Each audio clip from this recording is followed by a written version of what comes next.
So I told everyone that I would share the results of my daily squatting experiment.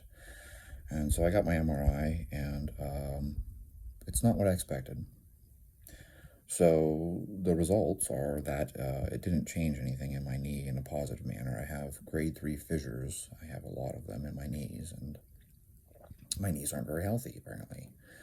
Yet, the thing is, with this daily squatting, I got rid of the pain. So this is one of those things where I sit there and I ask the question, is the imaging even,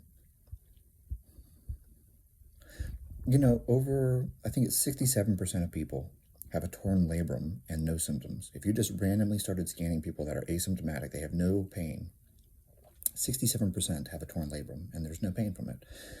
Something absurd, like 80 something percent of people over the age of 40 have at least one bulging disc and no pain from it.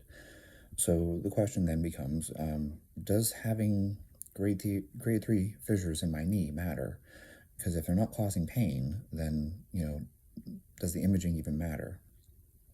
I'm not sure. That's obviously not a good thing to have fissures in the bone and stuff, but at the same time, I don't have pain from it. So should I be concerned? I don't know. It's hard for me to tell. What I am concerned about is the other findings. So they did like everything from like my foot up, and I have changes in my tendons, and I have changes in the ligaments, and I have changes in the joint, and I've now developed this weird thing with my wrist. It's called de Quervain's syndrome. I don't even know if I pronounced that properly, but apparently the findings of my MRI, combined with some of the other things that I've been experiencing, would suggest that I'm developing early symptoms of rheumatoid arthritis, which is an autoimmune condition. So it's not like I think that's, I developed arthritis from too much squatting. No, rheumatoid arthritis is an autoimmune condition, and it appears that I might have an autoimmune condition. So I am seeing rheumatology next. We'll get that sorted out. It's not like I already have autoimmune conditions. I have a GI autoimmune condition, and apparently it's not uncommon for people that have one autoimmune condition to develop additional autoimmune conditions. So yeah, fuck that. The takeaway is this. So did daily squatting actually change the tissues? And it doesn't look like it did. It's not any different than my previous imaging. I got the same shitty joints, but daily squatting got rid of the pain. So that's something for you to take away. That's the one thing I can tell you. So no, it's not magical. It's not going to change your joint.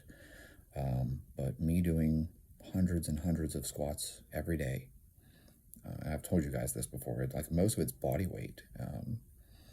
But me squatting light weights daily, I only squat heavy once every 10, maybe 12 days. Like that's 2 or 3 times a month that I go heavy. The rest of the time is just me doing light weights for lots of reps and lots of singles and sets of 50 with body weight and stuff like that, just getting the knee moving. And I only do it till the knee feels good, and then I stop. It's not like I'm trying to build the biggest legs in the world or something. I wish I could, but I feel like it's a little late at my age.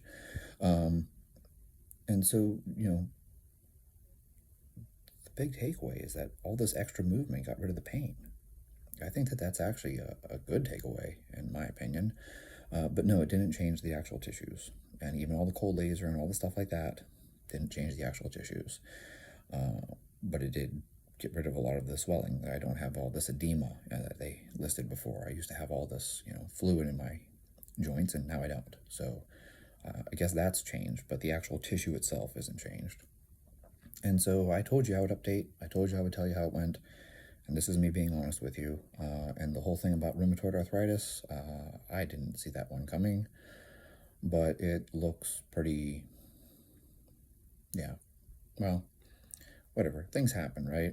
So apparently, like my ankles and, my knees and hips all have symptoms of early rheumatoid arthritis, as well as my wrist. Oh well. We'll figure that one out next, right? It's just there's no such thing as a setback. It's just an opportunity for you to find a new solution. At least that's the way I look at injuries. It's an opportunity for my little brain to dive into a new topic and find a new solution. And I'll figure out whatever that is, and then when I figure that out, I'll share it with other people.